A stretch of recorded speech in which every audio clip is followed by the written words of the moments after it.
Well, one of the most transformative events that shaped the future of the Rock River Valley in its early history was the Black Hawk War of 1832, involving Native Americans and new settlers. Luke Frederickson joining us from Midway Village to share more for Throwback Thursday. Good to see you again, Luke. Good to be here as always. This was a seminal moment in our history, especially Correct. Here in the state line area. 1832, tell us about this war. Well, let's back up a little bit and get a bit of context. As you know, this part of the U.S. at the time was the western frontier. We had acquired this land by beating the British in the War of 1812, and so there was westward expansion going on, and there was efforts by the U.S. government to move the Indians further west, the Native Americans, pardon me, and so the basis for this war was a disputed tribe of St. Louis in 1804. That was signed by the tribes involved, which were the Sauk, the Meskwaki, the Potawatomi, the Winnebago, some Ho-Chunk, and I might be leaving one out there, sorry.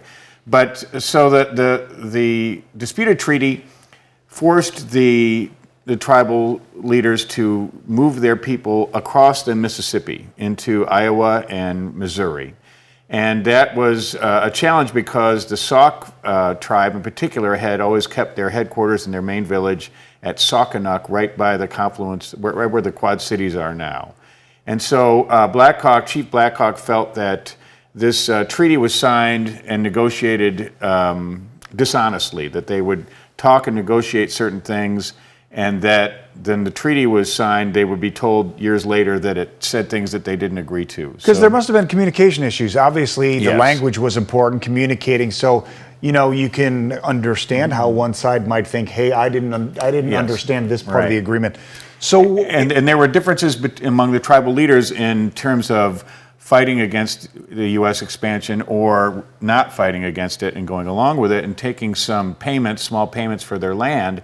So that, but Chief Black Hawk was a war leader, and he became the figurehead who organized a group called the British Band. Was his group of warriors, and they were called that because they believed that they were, by crossing back across the Mississippi River in 1832 and coming up the Rock River Valley, that they would be supported by British troops from Canada as well, and they'd gotten some bad advice from some other tribal leaders from the north in Wisconsin.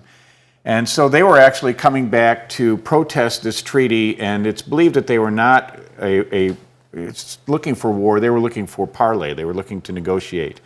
But what happened was they got up the Rock River towards where now we have Stillman's Valley. It's named for Major Isaiah Stillman, and the first Battle of the Black Hawk War happened there, Stillman's Run, where a group of Black Hawk's leaders were approaching under white flag, and they were killed. And so Black Hawk then stormed the militia there and decisively routed Stillman's troops, and that was the beginning of the Black Hawk War. Soon after that, mounted cavalry from the U.S. Army came and helped rout the Black Hawk's band up into Wisconsin, up the Rock River Valley, and eventually massacred the remaining troops there and took Chief Black Hawk prisoner.